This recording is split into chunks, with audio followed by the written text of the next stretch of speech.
Hi, I'm Edwin, and you're watching Edwin Travels Too. And today, I'm in San Pedro, California, at White Point.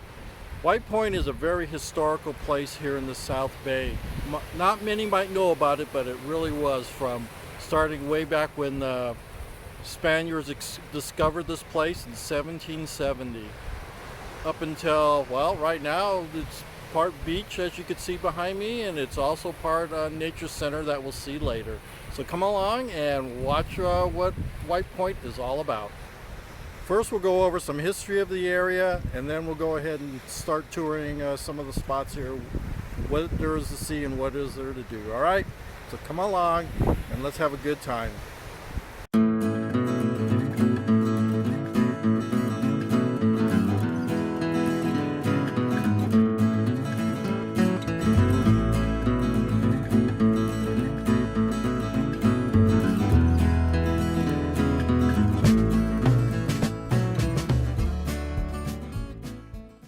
To get to White Point from the 110 freeway south, take Gaffey Street south for 1.5 miles, then right on 25th Street for about 1.2 miles.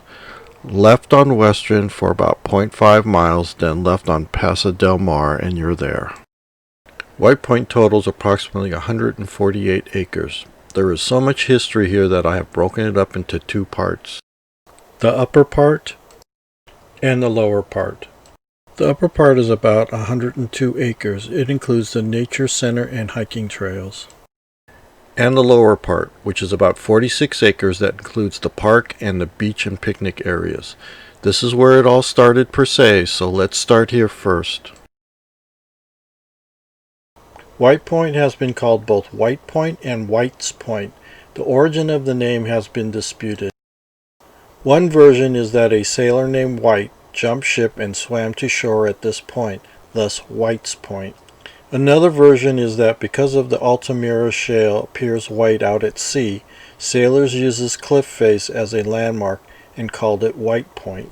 And the third version is that it was named after Senator Stephen White, who led the political fight for the development of the Port of Los Angeles and San Pedro. White Point was discovered by Spanish explorers in 1770. But even before that, the Tongva tribe called this area home for what is believed to be some 3,500 years. In 1784, the area became part of California's first private land concession when a Spanish soldier named Juan Jose Dominguez received 75,000 acres in recognition for his service to the crown. This land grant was named Rancho San Pedro. In 1827, Manuel Dominguez, the nephew of Juan Jose Dominguez, sold about two-thirds of the ranch to Jose Dolores Sepulveda, who renamed the land Rancho de las Palos Verdes and used it mainly as a cattle ranch. In 1898, Ramon Sepulveda, now owner of the ranch, built housing and leased the beachfront land to 12 Japanese fishermen who were from what was the small town of Los Angeles. They discovered the abundance of lobster and abalone at the reef, harvesting 2 tons of abalone a day. Abalone caught during the day were boiled, then dried or canned in the early morning or evening. Dried abalone was sold for about 20 cents a pound, and then the shell was sold for $4 a ton. In 1906, with the stocks of abalone close to depletion, the state legislature restricted the taking of abalone and the operation folded. In 1908, Roman Sepulveda developed the Royal Palms Recreation Center from his share of the original Palos Verdes land grant. Sepulveda installed an outdoor terrazzo dance floor at the foot of the cliffs and adored it with a grove of palm trees. Along the base of the cliff, he also built 2 fireplaces and seating out of local stone that you can still see there today. In 1917, Dejuro Tagami and his brother Timiji, in partnership with Ramon Sepulveda, built a bathhouse and a resort around the natural sulfur springs that was discovered there. The White Point Hot Springs Hotel, as it was called, was highly popular in the 1920s and 30s. Then in 1933, the Long Beach earthquake closed the vent from which the sulfur water was pumped out to the baths. The economic depression forced the resort to close in the late 1930s, and now let's take a tour of the grounds. Here is the White Point Fountain that stood at the center of the resort. It was moved to the top of the cliff in 1982.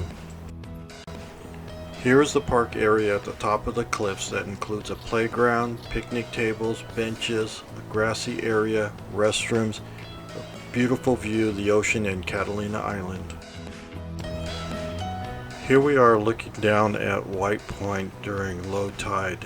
This is where you'll find the tide pools, and also the resort once stood.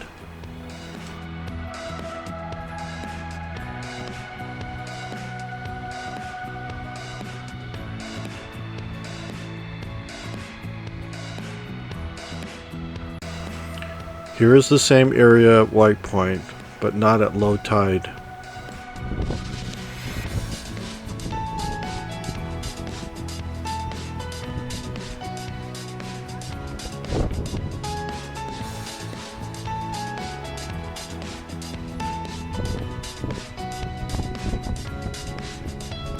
Here are the white bluffs that overlook the Pacific Ocean.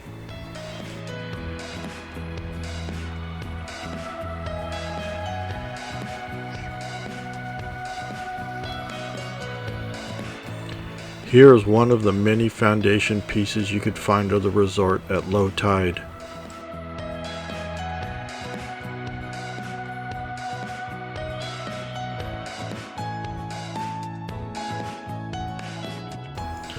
This little crab is one of the many different marine life you will find at the tide pools during low tide.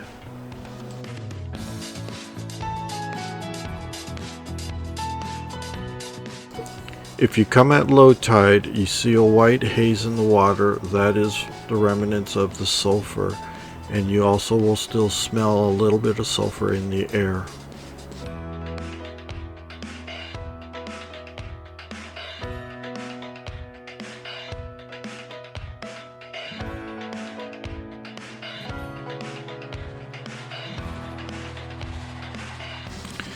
Now let's take a trip to where the palm tree grove is, along with the picnic tables and the fireplaces, which is at the west end of White Point.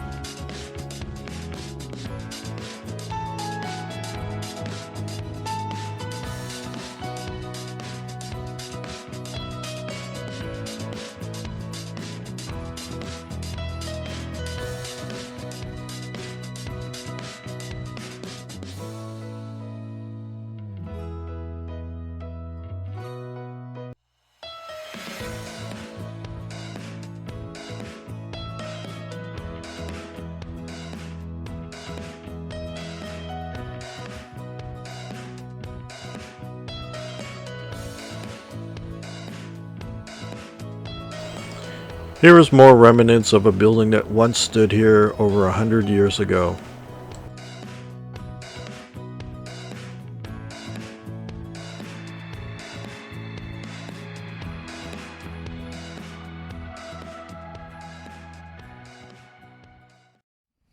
Hope you liked the little tour and history of White Point, the lower portion. Next time I'll go ahead and do White Point, the upper portion. And you'll see what's up there and learn a little bit about the history there. It is totally different than what it is down here. So stay tuned for my next adventure. And remember, be humble and kind. Bye-bye.